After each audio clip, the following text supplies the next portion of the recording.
ay kailangan sa mga batang manonood. GMA News and Public Affairs. Walang kinikilingan, walang pinoprotektahan, walang kasinungalingan, serbisyong totoo lang. Itong mga tuna na ito, they're also fighting for their existence.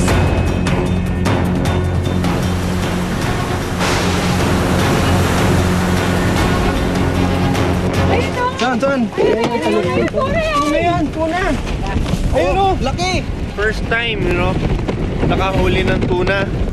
Hindi ito ang kailangan natin. Dapat lumaki pa ito, no?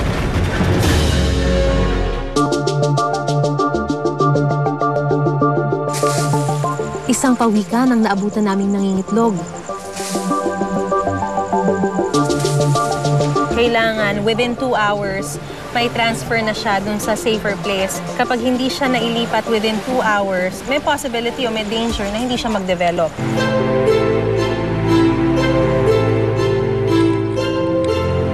Nakita na natin yung isa sa mga itlog ng pawikan, pero ito nabasag to.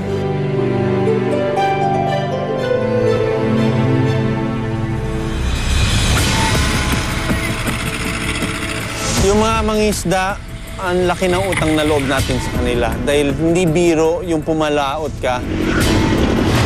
Sa loob ng halos 1 linggo, naidokumento namin ang pakikipagsapalaran ng mga mangingisda sa gitna ng karagatan para sa inaasam na tuna.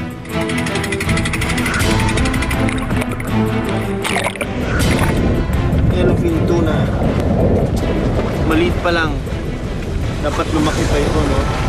Yung mas malalaki pa dito ang kailangan natin. Pero ito na nga yun, no? May mga 1 kilo na ito, no? So, pag nakakita kayong ganito, may sinyalis na may malalaki na dito. Ayan po. At isang maliit na tuna lang ang kanilang nahuli. Tuna. Yellowfin tuna.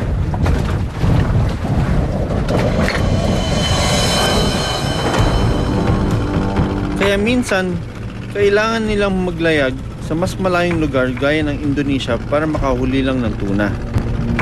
Ito ay kahit pabuhay nila ang kapalit. Yun yung sugal nila na ginagawa para sa atin, para makakain tayo sa plato natin na masasarap at sariwang isda tulad ng tuna. Sa muli ko pagbalik sa port ng General Santos, tuloy pa rin ang pagdating ng mga bangka na may dalang tuna para ibenta.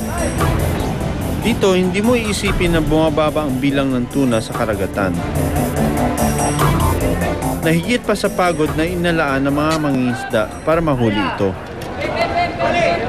Ang ibang tuna na binabagsak sa Jensan Port ay galing sa Indonesia.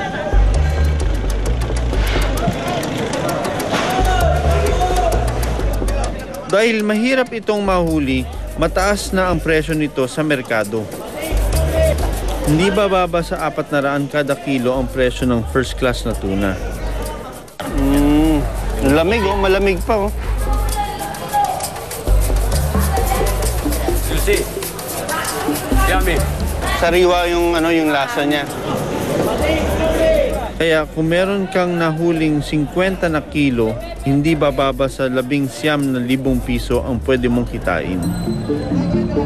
Kaya naman, ang mga mangingisda doble kayod para kumita. Lumalabas po sa ating stock assessment survey, talaga pong yung paghuli po ng tuna ay bumaba. At indikasyon po yan na kung bababa po yung nahuling tuna, ibig sabihin mas kukunti po yung tuna. Partikular yung po mga species kagaya po ng Big Eye. At yun pong yellowfin ay medyo hindi na rin po ganun kaganda ang kalagayan. Ang iba naman abala sa iba pang pagkakakitaan sa tuna. Sabi nila ang tuna, walang tapon dyan.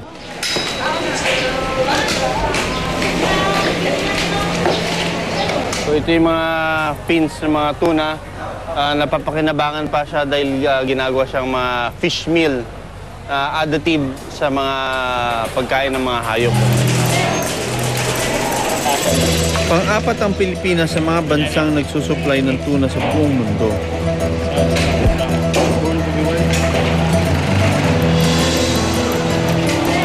Pero dahil sa labis na paghuli nito sa karagatan, pababa ng pababa ang kanilang populasyon sa wild.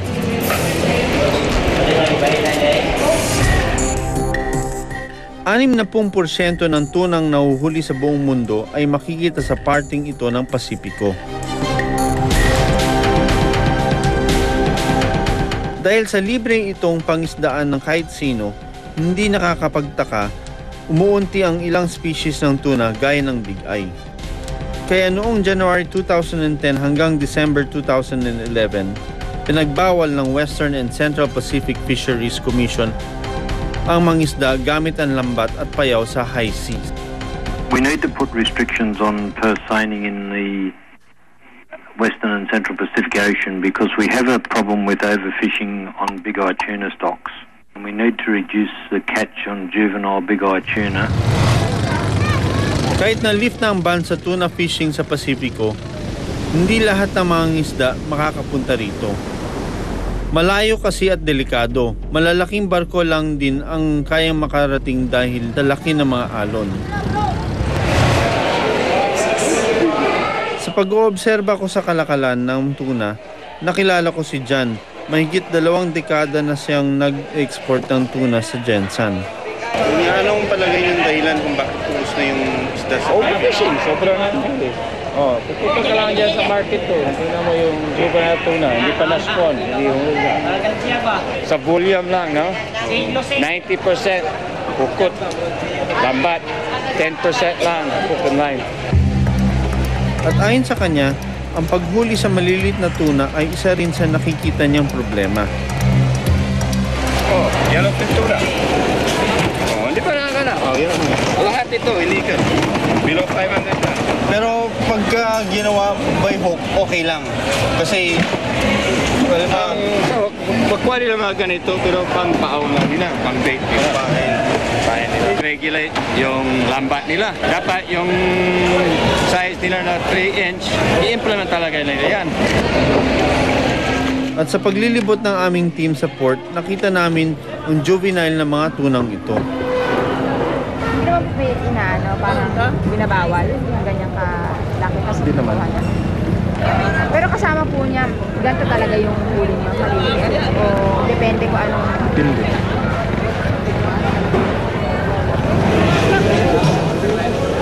Pero yun talaga, yun naman ay talagang ano lang yun eh. Parang may accident nahuhuli, halimbawa may net. Doon na minsan nahuhuli ang mga juvenile. Kinagabihan, sinubukan kong bumisita sa palengke ng Gensan. Magkano tuna nyo? Sa ganito, yung pang kilawin sa sumo. Magkano? 240 ang kilo? 40 bili. Ganon din, 40. Saka panga. 180 ang panga. Saan nyo ako nakuha to? Sa port pa rin nyo? Nakaagaw ng aking pansin ang isang juvenile tuna na napasama sa tinitinda. Pero syempre, yung mga tindero ng isda, hindi pa sila aware na ganito na ang sitwasyon ng tuna ngayon. Ayon sa Philippine Fisheries Profile, mahigit 800 milyong dolyar ang kinita ng Pilipinas noong 2010 sa pag-export ng tuna. Hindi nakakapagtaka na maraming Pilipino ang hindi nakakain ng sarili nilang huling tuna. Maging ang mga mangingisda ng tuna, hindi raw natitikman ang kanilang huli. Malaking industriya ang pagtutuna sa General Santos. Sa plantang ito, hindi bababa sa 120 tonelada ng tuna ang kanilang pinoproseso kada buwan. Ine-export din sa Amerika.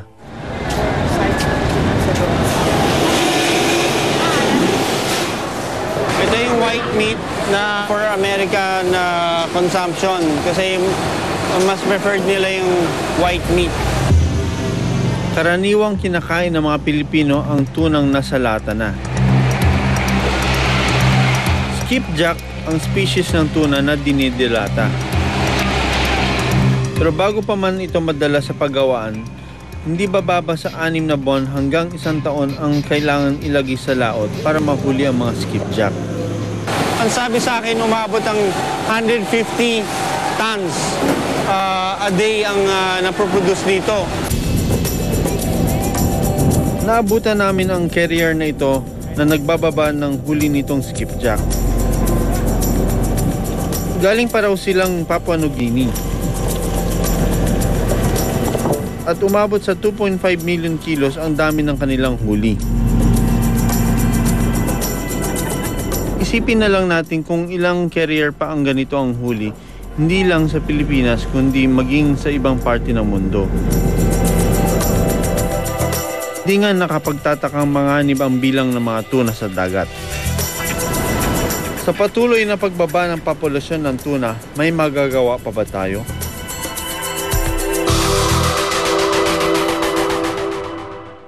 Si Doc Nielsen